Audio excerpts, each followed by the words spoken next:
And let's bring him in, Jeff Duncan, the columnist for the Times-Picayune and NOLA.com. He's the author of Payton and Breeze, the men who built the greatest offense in history. He's been around the Saints since 1999. I don't think there's anyone more connected with what's going on with Sean Payton in this situation than Jeff. Jeff, thanks so much for joining us. And I got to start off big time with big time, Jeff. Got to start off with a question for you, not related to this. We typically go down to New Orleans every year on our way to Mobile, Alabama for the Senior Bowl. We've hit some great restaurants, but we want to know from the local, the insider here, what the best one is that we need to hit up next time. Well, it's a great question. I get asked that a lot, as you can imagine, living here. I would highly recommend getting out of the quarter and getting uptown. That's where a lot of the best restaurants in the city are. There's one I'm actually going to tonight called Clancy's that is where a lot of NFL coaches, players, NBA coaches, players go. It's a great New Orleans experience. It's right in the middle of a neighborhood up near Tulane University. You'd never know there's a 5-star restaurant in the middle of this residential neighborhood. It's a great place to go if you're on your way to the Senior Bowl. Oh, man, that is perfect. That sounds right up our alley. No, Clancy's. We'll be hitting it up next time we're down there. And let's dive in. Jeff, you had a great article breaking a lot of news yesterday in NOLA.com. And one of the things, let's just start where the Broncos and Sean Payton stand, because one of the things you said after their interview in your article, you said that the interview with the Broncos and Texans went well, but Sean Payton was particularly impressed with the Broncos group, who he met with for several hours. So can you just let us know where Payton is in this search, talking to other teams, but specifically where he stands with the Broncos and how he views them? Yeah, look, I think he's gone into this entire courtship, if you will, very open-minded. I don't think he had any preconceived notions. And I know that he was impressed. I talked to a lot of people close to Sean after he visited with Broncos management and ownership, and he was really impressed with the thoroughness of their presentation. I think how very much competitive they want to be going forward. I think they feel like they kind of underperformed the last few years, and I think they're serious about trying to get somebody to right this ship. I mean, it's a proud franchise that's used to winning at a high level and has not been able to find it for whatever reason the last few years. And they know, I'm sure, in Denver, that ownership and management group knows if they bring in Sean Payton, it's going to cost a lot. I mean, draft capital and salary. But if you bring him in, he's a proven winner. There's not going to be any doubt about whether you're going to win or not. I can tell you, I covered Sean the entire time he was here. He's the best coach by far I've ever covered. He's going to win wherever he goes. If he goes to Houston, they're going to win. If he goes to Carolina, they're going to win.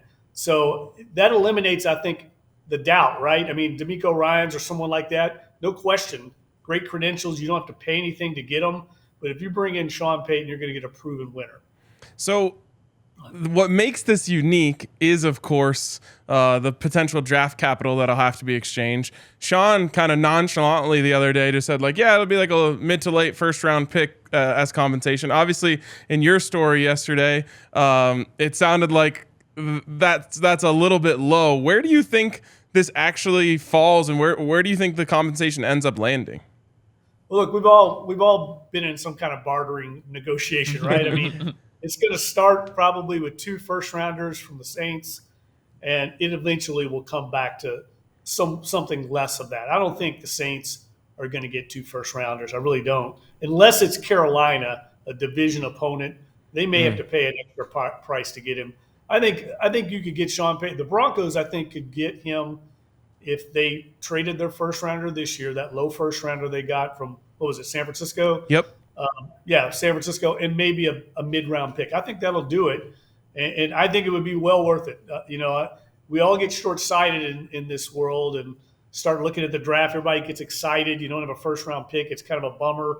But in the long run, you get a guy like Payton who's going to overhaul if he came in there, he'd overhaul the entire culture, the coaching staff, everyone in the building. I mean, everyone in the building would feel his impact. He's, in my opinion, he's well worth whatever they have to pay to get him.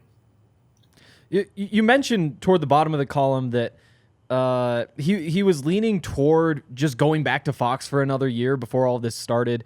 Jim Harbaugh has also already pulled himself out of this race, so Broncos fans feel just a little bit spurned by him backing out, potentially just playing the game and trying to get more money from Michigan. As of now, do you think anything's changed there? Do you think it's likely that he's going to take a job this time around? Well, I think he wants to get back into coaching. I know he does, but it's got to be the right fit. And I think the impression that Broncos ownership and management made on him was important. I've talked to him a lot over the years. I mean, I wrote a book with him, and I can tell you, I mean, when he comes out and says ownership and management is critical, I mean, he's not bluffing. That's really the truth. He's a confident guy as far as offensive football is concerned. Everyone kept trying to pair him up with quarterbacks and looked at the roster. He's going to figure out how to make Russell Wilson a productive, efficient quarterback. If Russell Wilson wasn't there, he would go get a quarterback. He's confident in his ability to coach up quarterbacks in offensive football. So it's important, but it's not nearly as important as the people you're trying to win with and the resources they have to allow you to be successful. And we all know that Rob Walton and that front office, they may have the deepest pockets in the entire NFL. So that's going to be appealing to someone like Sean Payton, who I can tell you from over the years, I mean, he can drive owners and management crazy because he always wants to win. He doesn't ever want to go through a transition year. He wants to win now, right away. And someone like Walton that might be able to open up the purse strings more than other owners certainly is going to be attractive to him. Well, and Jeff, you mentioned Russell Wilson there. Russ has reached out to Sean Payton, according to Colin Cowherd, we found out this morning. And you got to see firsthand how Sean Payton was able to take Drew Brees, who was a good quarterback before he got to New Orleans, and make him a first-ballot Hall of Famer. Why do you believe he'd be able to turn turn Russell Wilson around after having a down year this past year?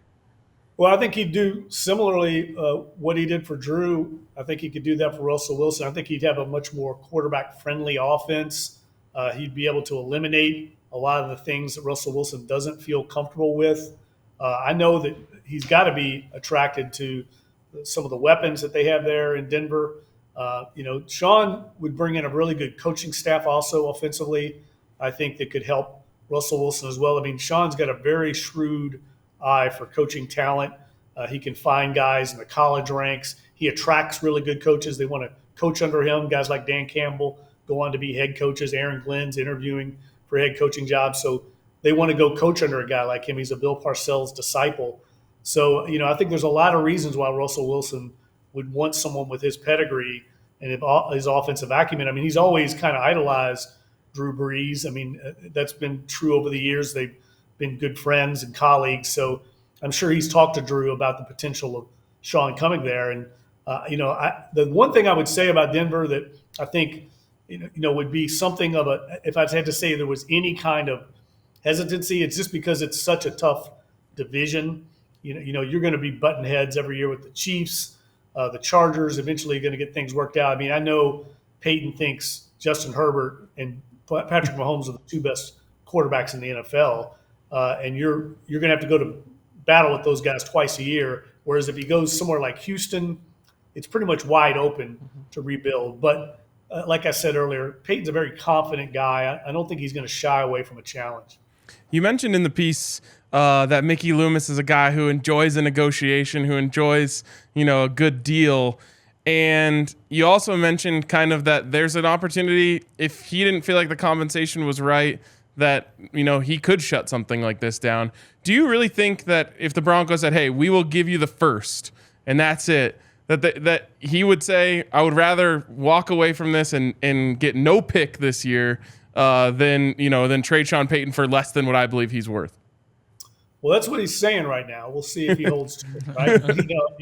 I think someone could call his bluff. What I'm curious to know, and I don't know this answer, is, who calls the shots from the other side? If Mickey Loomis does say that, for instance, is that Rob Walton? Is it, the general manager? Is Sean Payton? I mean, who's actually negotiating with the Saints there? I assume it has to be the Broncos with Sean Payton involved. And I just think we've never really seen anything quite like this. It's very unprecedented. A coach of Payton's pedigree who's been out a year, We've seen it in the past with guys like Parcells, but they usually got right back into it right away. Didn't have this kind of specter hanging over him with this long-term contract. I mean, Payton's got 2 more years with the Saints. So even if he sits out this next year, he's still under contract, and he'd be under contract all the way through the 24 season. It's a very unusual situation. It's an interesting one where, like, do the Broncos then turn to Sean Payton? They're like, should we trade a third too? Like, right. Almost using him as counsel. I don't know how the mechanizations of that work. I'm kind of intrigued by it. But I think if these guys like Rob Walton, David Tepper, I mean, they're used to winning. They're used to high stakes negotiations. They've been in big time negotiations over the years. So if they want something, they're used to getting it. And I would imagine if they want Sean Payton, they're going to go get him. Yeah, I agree too. I'm curious if you have any ideas about who might be a part of Sean Payton's staff, because it's obviously it's Sean Payton. He has connections across the league. There's a bunch of coaches who would want to work under him, and on top of that, you have an ownership group that's probably willing to pay top dollar for coordinators and position coaches. Are there any names you've heard, or do you have any guesses about who he might bring with him? No, look, I think some of the coaches on the Saints staff, I mean, Dan Rusher was just let go here, and I wouldn't be surprised at all. Sean brought him in here. He's a very good coach. He's coached the offensive line. He's coached the running backs. I can see him having a spot on Sean's staff wherever he goes. I think Pete Carmichael, who's really under fire here as the offensive coordinator, I think somewhat unfairly, very good offensive mind, and basically like a lieutenant to Sean on that offense, a guy that could come along and kind of teach the Payton offensive system to the Broncos staff or wherever he goes. I think if he is let go here, then I think he will be a top candidate. And then I think personnel-wise, it wouldn't shock me to see Ryan Pace, the former Bears general manager who's now with Atlanta, go with Sean in some capacity in a personnel role. And even Jeff Ireland, who's the assistant GM here, who is the head of college personnel. And Jeff Ireland is outstanding. If he goes with Sean Payton, that would be a huge loss for the New Orleans Saints. Jeff, we really appreciate all of this insight. My final one for you is, you mentioned yesterday, you broke the news that Sean's searching for $20 to $25 million a year, about 4-year deal. And a lot of people kind of freak out about that. And we've told people, don't worry, it's not salary cap. It's not your money. It's not your money. There's nothing to worry about with that. Right. But you also, I think today, brought up another really good point on top of that on Twitter. Can you just explain why the 20 to 25 isn't that crazy?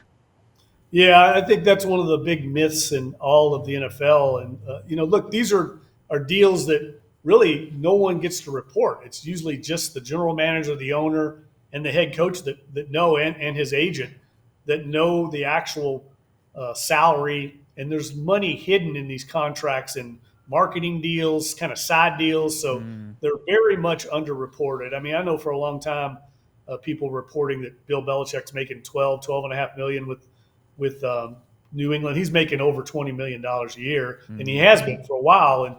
And Sean's deal with the Saints was always, I think, 10, 12 million. And he told me himself he was making over 16 million. That was years ago. So he may be making more than that.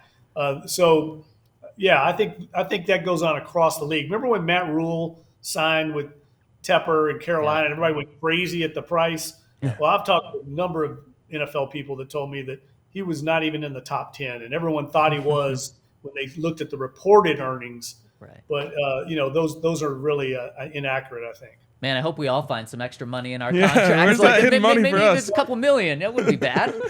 Yeah, tell me about it. Wouldn't it be nice if we all get a $4 million marketing deal that no one knows about? Exactly.